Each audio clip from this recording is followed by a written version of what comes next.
akin pang naaalala.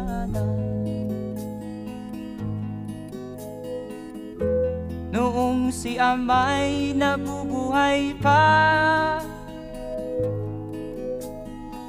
ang sabi niya'y Freddy,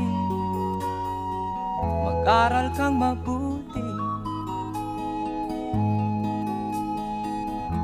tulungan mo ang iyong sarili. Ang nais niya'y hindi nasunod.